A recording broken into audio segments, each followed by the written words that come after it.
Good day, good morning, good afternoon, good evening.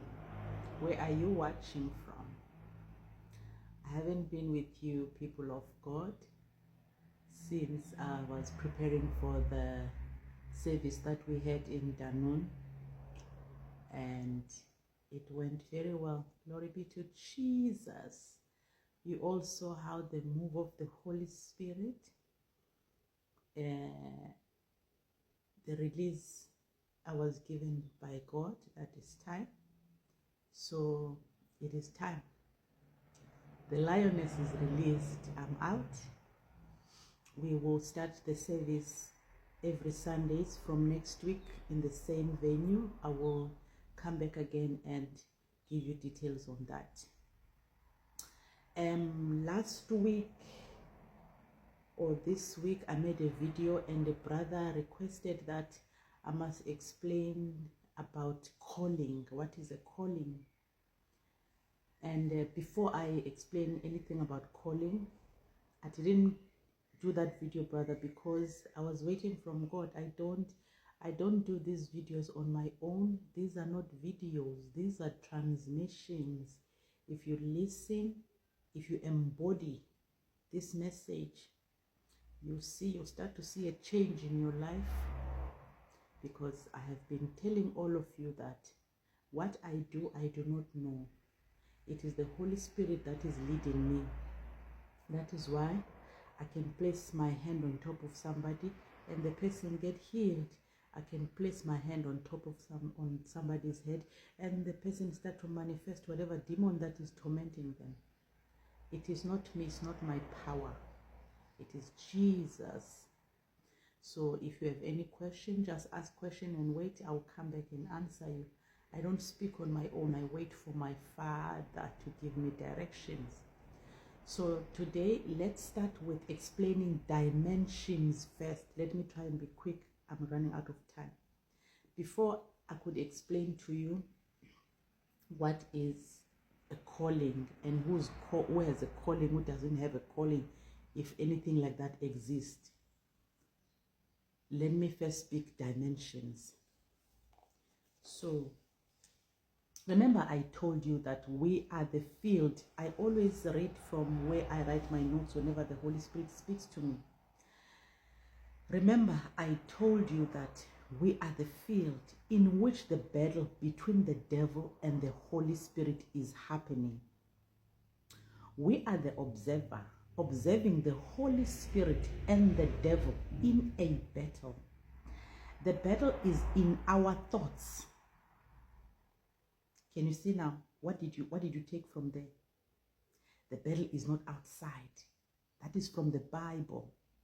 One of you was asking me, why you don't open the Bible? Why you don't? I'm a living Bible. You need to read the Bible. I live it.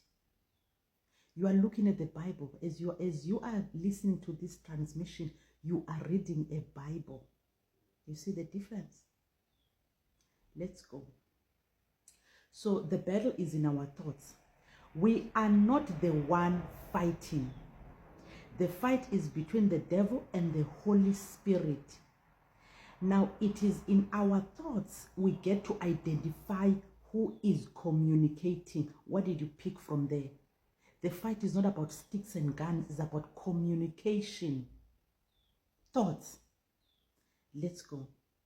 Negative thoughts belong to the devil.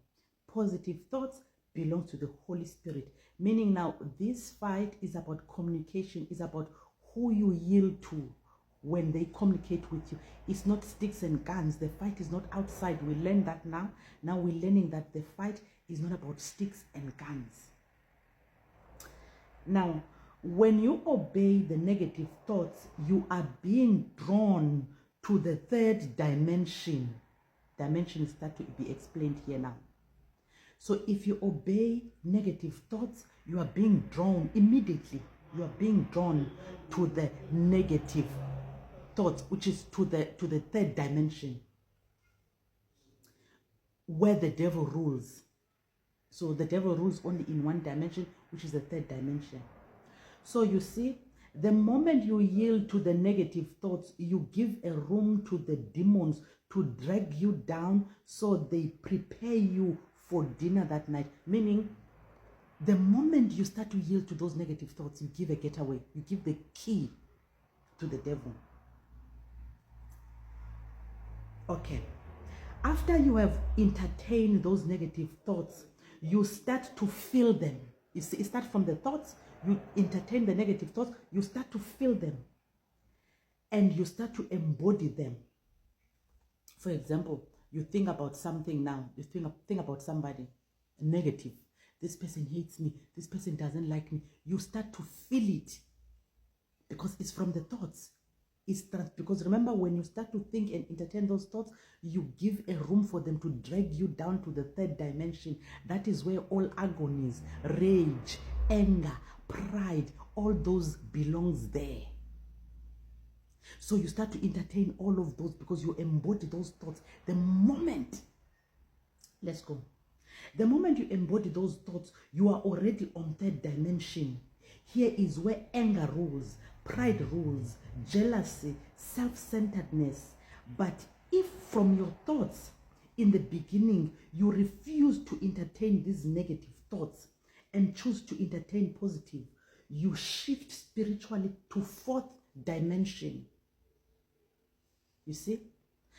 It all begins with the thoughts. The battle, I said you are not in the battle, you are observing. You have a choice to choose if you want to live in the third dimension or you want to live in the fourth. It starts from the thoughts. The holy realm here in the fourth dimension, this is the holy realm. You are being prepared. That is, here you are being prepared for the realm above, with his fifth dimension. This is the realm of possibilities. This is where impossibility and possibilities collide, and impossibilities dissolve instantly. Do you see where it all starts from? The thought. If you cannot control your thoughts, you will remain in the third dimension for the rest of your life. Bondage. That is the field. I taught you, I made you understand the battle is not about sticks and guns. I made you understand the battle is not outside. Bring it in. Come back and fight a good fight. You are made to be confused. You are confused. You are fighting a wrong battle. Your neighbor is not your enemy. Your brother is not your enemy. Your sister is not your enemy. The enemy is within you. In order for you to rise to this dimension, there are a lot of them. There's upper dimensions. Because from fourth dimension, you move to fifth dimension. In the let me just continue reading. From here, many stops, like pastors, evangelists, and bishops, they stop from them. But as you overcome trials and temptations, you being moved to fifth dimension. Here, that's where you meet people who says those people, their feet does not touch the ground. This is where you meet people like prophets. 6 feet, that is the dimension for holy angels. God himself, 7th up. So you see, you have to understand that this thing is doable. You can do it yourself. I will make a video if God releases me. I'll teach you about these universities. It's a spiritual and physical unit. You see these universities that you see here physically, it's in the spirit too. You can be a primary school spiritual baby. You can be a secondary school spiritual student. You can be a university spiritual student. You can be a graduate. You can be a teacher. Teachers, that's where you find prophets. Those are teachers already. These are dimensions. But you can never experience them if your thoughts, you cannot handle them. I don't have time. It all starts from your thoughts. You're blessed. I love you all.